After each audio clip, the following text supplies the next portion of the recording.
అందరికీ నమస్కారం. ఈనాటి మన డీటెయిల్డ్ ఎగ్జామ్ విశ్లేషణకు స్వాగతం.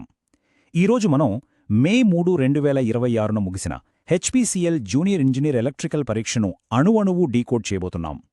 ఈ ఎగ్జామ్ కేవలం సబ్జెక్ట్ నాలెడ్జ్ మాత్రమే కాదు, క్యాండిడేట్స్ ఓపికను ఎలా టెస్ట్ చేసింది, అలాగే ఫ్యూచర్ కట్ ఆఫ్ ట్రెండ్స్ ఎలా ఉండబోతున్నాయనేది స్పష్టమైన డేటాతో ఈరోజు మనం తెలుసుకోబోతున్నాం. ఈ ఎక్స్ప్లెయినర్లో మనం ప్రధానంగా 6 అంశాలను కవర్ చేయబోతున్నాం. అవేంటంటే మే 2026 పరీక్షా సరళి, హాజరులో కనిపించిన 20% drop, aptitude section breakdown, technical section question distribution, గత కటాఫ్ డేటా ట్రెండ్స్ మరియు ఫైనల్గా అప్డేట్ చేయబడిన 2026 కటాఫ్ అంచనాలు. ముందుగా మొదటి అంశం చూద్దాం. మే 2026 పరీక్షా సరళి. ఇది నిజంగా ఓర్పు మరియు నాలెడ్జ్ రెండింటికి జరిగిన ఒక పెద్ద టెస్ట్. సరే, ఇప్పుడు దీని డెప్త్లోకి వెళ్దాం. అసలు ఈ ఎగ్జామ్ వాతావరణం క్యాండిడేట్స్ మెంటల్ మరియు ఫిజికల్ ఎండ్యూరెన్స్ని ఎలా టెస్ట్ చేసిందంటే, ఈ పరీక్ష మొత్తం 170 మార్కులకు జరిగింది. 150 నిమిషాల టైంలో ఏకంగా 170 క్వశ్చన్స్ చదివి ఆన్సర్ చేయాలి. అంటే ఒక్కో ప్రశ్నకు మనకు దొరికేది కేవలం 1 నిమిషం కంటే తక్కువే. దానికి తోడు 0.25 నెగటివ్ మార్కింగ్ ఉందన్న విషయం మర్చిపోకూడదు. ఒక్క తప్పు చేసినా భారీ మూల్యం చెల్లించుకోక తప్పదు. ఇక మన రెండో అంశానికి వెళదాం. ఎగ్జామ్ హాజరులో ఏకంగా 20% తగ్గుదల. ప్రధానంగా లాజిస్టికల్ అడ్డంకుల వల్ల చాలామంది క్యాండిడేట్స్ ఎగ్జామ్ ముందే ఎలిమినేట్ అయిపోయారు. ఇక్కడొక షాకింగ్ స్టాటిస్టిక్ ఉంది. అదేంటంటే, అప్లై చేసిన వారిలో ఏకంగా 20% మంది కనీసం ఎగ్జామ్ హాల్లోకి కూడా అడుగుపెట్టలేదు. వీళ్లు ప్రిపరేషన్ లేక ఆగిపోలేదు సుమా, కేవలం ట్రావెల్ లాజిస్టిక్స్ వీళ్ల పాలిట విలన్గా మారాయి. నిజంగా ఇదొక ఊహించిన ట్విస్ట్ అని చెప్పాలి. ఎందుకిలా జరిగిందంటే, ఈసారి ఎగ్జామ్ని పెద్ద కెపాసిటీ ఉన్న సెంటర్లలో మాత్రమే కండక్ట్ చేశారు. అంటే ఒక రాష్ట్రానికి ఖచ్చితంగా 2 సెంటర్లన్నమాట. 100 కిలోమీటర్లు ప్రయాణించాలన్న భయంతోనే చాలామంది డ్రాప్ అయిపోయారు. కాబట్టి ఎవరైతే లోకల్ క్యాండిడేట్స్ ఉన్నారో, లేదా ఎట్టి పరిస్థితిలోనూ ఈ పిఎస్యు జాబ్ కొట్టాలనే కసితో పక్కాగా ప్రిపేర్ అయ్యారో వాళ్లు మాత్రమే ఈ లాంగ్ జర్నీ చేసి ఎగ్జామ్ రాశారు. ఒక రకంగా ఇది స్టార్టింగ్లోనే పడిన ఒక భారీ ఫిల్టర్ లాంటిది. ఇప్పుడు మూడవ అంశం చూద్దాం. Aptitude section complete breakdown. ఇందులో ఏకంగా 85 మార్కులకు జనరల్ ఆప్టిట్యూడ్ కవర్ చేశారు. ఇది కరెక్ట్గా ఆప్టిట్యూడ్ వెయిటేజ్ని మనకు వివరిస్తోంది. ఎగ్జామ్ రాసిన వాళ్ల మాటల్లో చెప్పాలంటే ఇది కొంచెం టైం టేకింగ్ అయినా మేనేజ్ చేయగలిగేలానే ఉంది.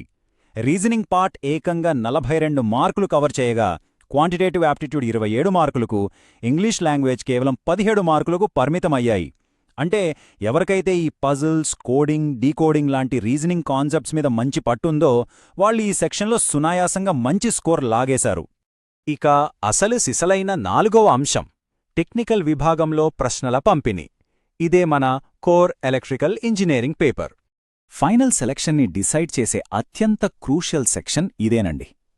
క్యాండిడేట్స్ మెమరీ బేస్డ్ డేటా ప్రకారం చూస్తే ఎలక్ట్రిక్ సర్క్యూట్స్ పైనే అత్యధికంగా 10 నుంచి 15 క్వశ్చన్స్ దాకా వచ్చాయి.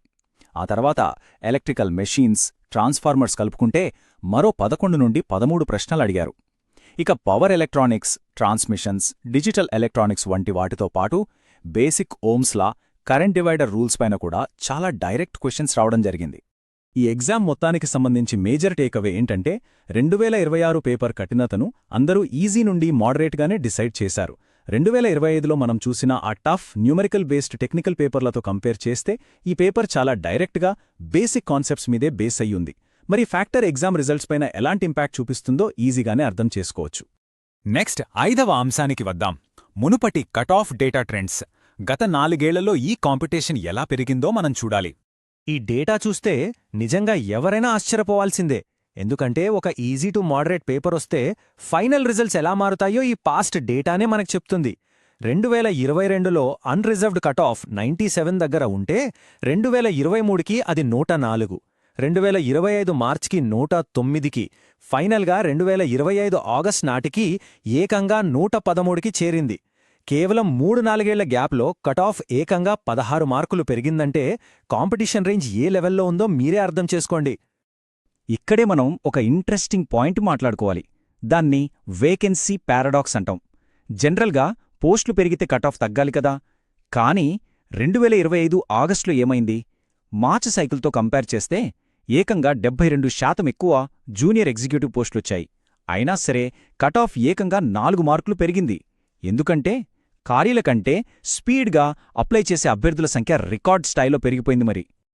ఈ కాంపిటీషన్తో పాటు మరో డేంజరస్ విషయం ఏంటంటే ఇందులో ఉన్న డ్యూవల్ ఫిల్టర్ మెకానిజం. ఎవరైనా సరే టెక్నికల్ సెక్షన్ అయిన పార్ట్ బిలో మినిమం 50% అంటే 43 మార్కులు స్కోర్ చేసి తీరాల్సిందే. మీరు యాప్టిట్యూడ్లో అదరకొట్టి ఓవరాల్ కట్ ఆఫ్ దాటేసినా సరే టెక్నికల్లో 40 మార్కులే వస్తే మీరు ఆటోమేటిక్గా ఎలిమినేట్ అయిపోతారు. ఇది చాలామంది ఆశలపై నీళ్లు చల్లిన అత్యంత కఠినమైన రూల్. ఇప్పుడు మన ఆఖరి మరియు 6వ అంశం అప్డేట్ చేయబడిన 2026 కట్ ఆఫ్ అంచనాలు. ఈ ఫైనల్ నంబర్స్ ఎక్కడ ల్యాండ్ అవుతాయో చూద్దాం. ఇవన్నీ మాట్లాడుకున్నాక అసలు కట్ ఆఫ్ ఎక్కడ ఆగుతుంది అన్నదే కదా క్రూషియల్ పాయింట్. ఇక్కడ 2 ఆపోజిట్ ఫోర్సెస్ పనిచేస్తున్నాయి. ఒకటి పేపర్ ఈజీగా రావడం, దీనివల్ల అందరూ ఎక్కువ స్కోర్ చేస్తారు కాబట్టి కట్ ఆఫ్ పైకి వెళ్తుంది. రెండోది ట్రావెల్ ఇష్యూస్ వల్ల 20% మంది డ్రాప్ అవటం, ఇది కాంపిటీషన్ని కాస్త తగ్గించి కట్ ఆఫ్ని కిందకు లాగుతుంది. కానీ మనకున్న అంచనాల ప్రకారం కట్ ఆఫ్ పైకే వెళ్లే ఛాన్సే ఎక్కువున్నాయి. ఎందుకంటే ఈసారి అప్లై చేసిన వాళ్ల సంఖ్య దాదాపు 4.5 నుండి 5.5 లక్షల వరకు ఉంటుందని అంచనా. దానికి తోడు ఆన్లైన్లో పాత ప్రశ్నపత్రాలు, కోచింగ్ మెటీరియల్స్ ఫుల్గా దొరుకుతున్నాయి కాబట్టి క్యాండిడేట్స్ ప్రిపరేషన్ క్వాలిటీ కూడా చాలా పెరిగింది. ఇలాంటి సిచ్యువేషన్లో సేఫ్ టార్గెట్ అనేదానికి సరైన అర్థం తెలుసుకోవాలి. సేఫ్ టార్గెట్ అంటే కేవలం ఎక్స్పెక్టెడ్ కట్ ఆఫ్ దగ్గర బార్డర్లో ఆగిపోవడం కాదు. చిన్న చిన్న స్టాటిస్టికల్ మార్పులు వచ్చినా సరే మీ సెలెక్షన్కు ఎలాంటి డోకా లేకుండా ఆశించిన కట్ ఆఫ్ కంటే కనీసం ఒక 5-6 మార్కులు బఫర్లో ఉంచుకోవడం. ఈ మొత్తం ట్రెండ్స్ని అనలైజ్ చేస్తే 2026కి సంబంధించిన ఖచ్చితమైన సేఫ్ టార్గెట్స్ ఇవే. అన్రిజర్వ్డ్ కేటగిరీకి 128+, ఓబీసీకి 118+, ఎస్సీకి 110+, ఎస్టీకి 103+ స్కోర్ టార్గెట్ చేసుకోవాలి. అన్నిటికంటే ముఖ్యంగా మెరిట్ లిస్ట్లో మీ పేరు పక్కాగా ఉండాలంటే టెక్నికల్ పార్ట్ బిలో కేవలం 43 మార్కులతో సరిపెట్టుకోకుండా కనీసం 62 కంటే ఎక్కువ మార్కులు స్కోర్ చేయడం అత్యంత కీలకం. ఫైనల్గా మీకోసం ఒక ఆలోచింపజేసే ప్రశ్న. ఒక పక్క విపరీతంగా పెరుగుతున్న కాంపిటీషన్, మరోపక్క ఎగ్జామ్ రాయడానికే దాటాల్సిన లాజిస్టికల్ అడ్డంకులు. ఇలాంటి క్లిష్టమైన సమయంలో కేవలం సబ్జెక్ట్ నాలెడ్జ్ మాత్రమే ఉంటే సరిపోతుందా? ఎగ్జామ్ హాల్లో ఆ 2.5 గంటల ఎండ్యూరెన్స్ని, బయట లాజిస్టికల్ ప్రెజర్ని ఒకేసారి తట్టుకునేలా మీ ప్రిపరేషన్ స్ట్రాటజీని ఎలా అడాప్ట్ చేసుకుంటున్నారు? ఇది ప్రతి ఒక్కరు ఆలోచించాల్సిన విషయం. ఈ ఎనాలిసిస్ మీకు ఖచ్చితంగా హెల్ప్ అయిందని ఆశిస్తున్నాను.